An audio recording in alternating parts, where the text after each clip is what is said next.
नागपूरमधील ठाकरेंच्या शिवसेनेच्या रामरक्षा आंदोलनाचं मुख्यमंत्री देवेंद्र फडणवीस यांना निमंत्रण. संजय राऊत यांनी मुख्यमंत्री देवेंद्र फडणवीसांना पत्र लिहून 18 जुलैला नागपुरातील राम मंदिर आंदोलनात सहभागी होण्याचं निमंत्रण दिलं. जळगावात अयोध्या राम मंदिर देणगी घोटाळ्याच्या निषेधार्थ ठाकरेंच्या शिवसेनेचं आंदोलन. शहरातील श्रीराम मंदिरात महाआरती करत दान चोरीचा निषेध. कोल्हापुरात हसन मुश्रीफ यांचा संजय मंडलिक यांना पुन्हा मैत्रीचा हात. गोकुळ जिल्हा बँक निवडणूक महायुती म्हणून एकत्र लढणार. कागलमधील कार्यक्रमात चारही गट एकत्र आल्याचं मुश्रीफ यांचं वक्तव्य. शासकीय बंगल्याच्या वाटपावरून महायुतीत वादाची ठिणगी पडण्याची शक्यता. विधान परिषदेचे नवनियुक्त उपसभापती सचिन अहिर यांना बंगल्याऐवजी फ्लॅट. सचिन अहिर यांना सुरुवातीला मंत्रालयासमोरील रायगड A6 हा बंगला देण्यात आला होता, मात्र तो रद्द करून आता फ्लॅट देण्यात आला. एकनाथ शिंदे पुन्हा दिल्लीला जाणार. सूत्रांची एबीपी माझाला माहिती. उद्या महाराष्ट्र सदन इथे सेतू या संस्थेचा कार्यक्रम असून या कार्यक्रमाला गृहमंत्री अमित शहा देखील उपस्थित राहणार.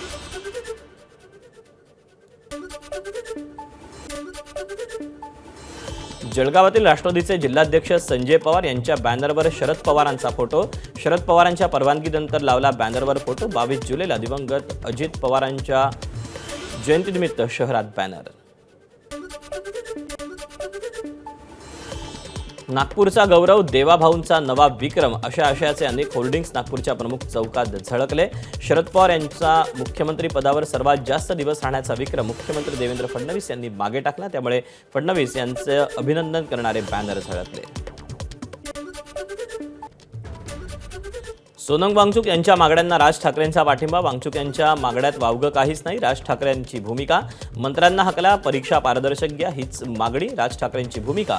सोनम वांगचुक यांच्या उपोषणात मोदींनी लक्ष घालण्याची मागणी. दिल्लीचे माजी मुख्यमंत्री अरविंद केजरीवाल सोनम वांगचुक यांची भेट घेणार. उपोषणामुळे वांगचुक यांची प्रकृती खालावल्यानं त्यांना उपोषण मागे घेण्याची केजरीवाल विनंती करणार असल्याची माहिती. सिया गोयलच्या वडिलांच्या दुकानावर एफडीएची कारवाई. सिया गोयलच्या वडिलांचं पुण्यातील मार्केट यार्ड परिसरात असलेल्या मसाल्याच्या दुकानावर कारवाई.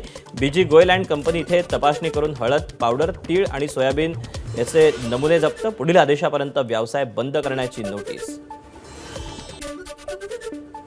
नागपुरातील रामदास पेठमध्ये एका नामांकित हॉटेलमध्ये सुरू असलेल्या ड्रग्ज पार्टीवर पोलिसांची धाड.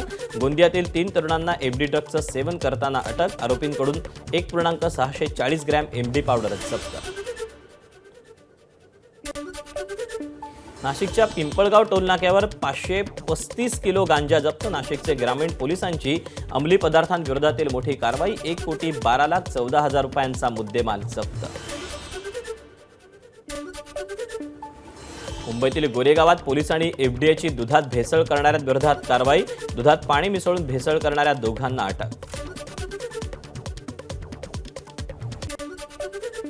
गोंदिया शहरातील करिअर झोन कोचिंग सेंटरवर जीएसटी विभागाची धाड. कर चोरीच्या संशयावरून कागदपत्रांची तपासणी. करिअर झोनच्या 2 शाखांची एकाच वेळी चौकशी. नवी मुंबईतील आंतरराष्ट्रीय गांजा तस्करीचा पर्दाफाश. थायलंडमधून हे तस्करीचं रॅकेट चालू होतं. मुंबई आणि नवी मुंबईतून पोलिसांनी 6 जणांना अटक केली.